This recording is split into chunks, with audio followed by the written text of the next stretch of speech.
Since the outbreak of COVID-19, the world has dealt with unprecedented outcomes following the uncontrollable spread of the disease and the number of confirmed cases and deaths.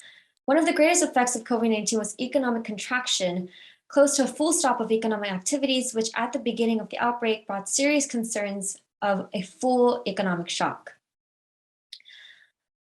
While the global economic crisis caused by the COVID-19 seems to last even now, the economic uncertainty and COVID restrictions experienced in many countries do not only seem to bring negative consequences. With recovery soon to come, nations will need to promote clean technologies as a gradual progression of COVID restrictions for a natural transition from strict restraints to peaceful controls. The seemingly negative situation had rather allowed humanity to undo environmental damages. According to the National Center for Biotechnology Information, the rapid spread of COVID-19 improved surface water, coastal water, and groundwater quality and reduced carbon emissions. However, the question remains whether these environmental recoveries will last even after COVID-19 ends. As many companies are starting to adapt and respond better to the rapidly changing COVID circumstances, the economic crises that the world initially faced will more or less naturally fade out as the pandemic persists among humanity. If this becomes the case, without appropriate measures and precautions ready prior to post-COVID conditions, it would be extremely difficult to ensure both sustainable economic growth and greenhouse gas reduction.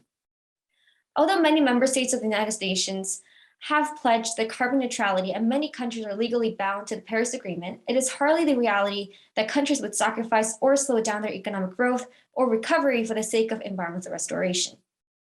Therefore, I believe that any measures to ensure both sustainable economic growth and greenhouse gas reduction should be an extension of what has already been done during COVID-19 for the sake of a natural transition between COVID restrictions to environmental preservation efforts. Rapid economic development will most likely come post-COVID, as then most restrictions won't be as severe as they are now. Without restrictions imposed, it won't take long till previous environmental damages return, which is why all measures should be a natural progression of what has already been done during the COVID circumstances. With that said, the most fundamental aspect that should be taken into consideration is that if people are to work towards sustainable economic growth and reduction of greenhouse gases, it would be crucial for society to promote clean technologies. Considering that most economic growth would come from industrial developments involving the creations of new technologies and machinery, the use of clean technologies would be of utmost importance. Some examples of sustainable strategies, according to the National Center for Biotechnology Information, would be the development and adoption of nanomaterial absorption and microbial remediation technologies, integrated waste management measures, sterilization wave technology, and energy efficient technologies. However, it is important to keep in mind that these suggestions aren't the definite solutions to all nations that are trying to achieve the common goal of ensuring both sustainable economic growth and greenhouse gas reduction. As all countries are facing different challenges originating from COVID-19 and are governed under distinct government policies and are located in unique geographies, their answers to reaching the goal would differ. Also, there is no need to come to a consensus on what measures to take.